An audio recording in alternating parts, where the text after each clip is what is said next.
In October 2025, young people from 5 European countries gathered in Lithuania to learn, share, and reimagine how sexuality education and peer engagement can bring change.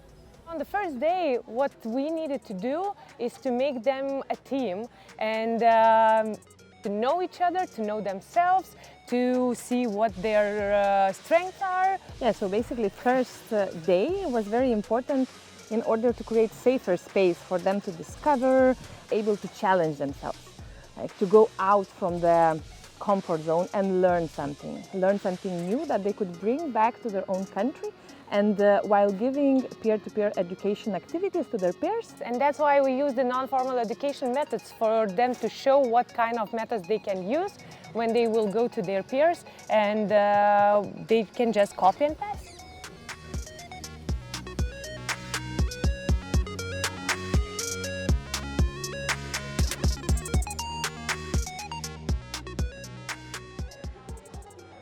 Hi everyone, I am Stefania, I work at CMOP and I'm the coordinator of Youth Advisory Board.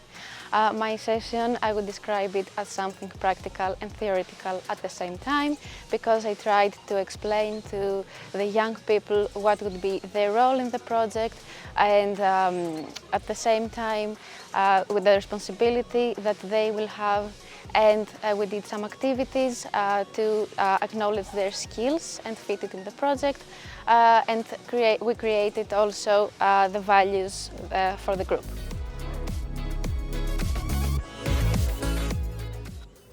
So hi, I'm Sephora. I'm coordinating the Italian YAB members. Today we are here to talk about comprehensive sexuality education in an international team. It was important to know more about what CESIE is, what topics of our lives it includes.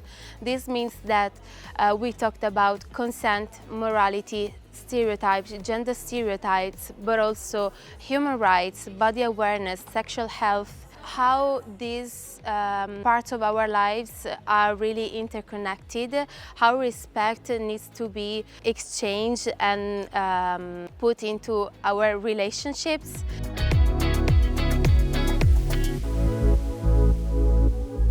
So my name is Lune, I am the French coordinator of the YAB. So the point of my activity was to make peers understand their power, that it lies in them already trusting each other, maybe more able to understand.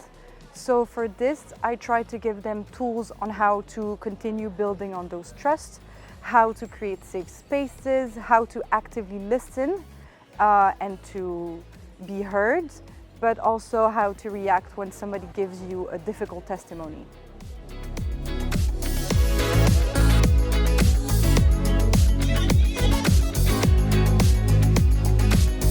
I'm Dora Avram. I come from Cyprus, from Center for Social Innovation. So what we did with the YABs in this session was to transform what they learned the previous 2 days into concrete activities that they can actually implement when they go back to their countries. They had their opportunity to work alone and also in group and present their activities ideas. So yeah, let's see what they're gonna do when they get back to their countries. And you're gonna do that for 4 meters.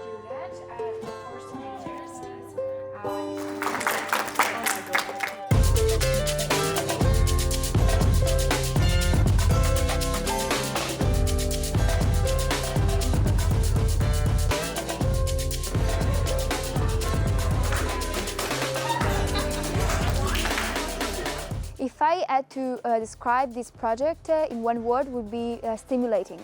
I found everything we did always amusing, something new, especially like the non-formal methods to teach, because it's something unusual in everyday life, and it's always good to experience new things.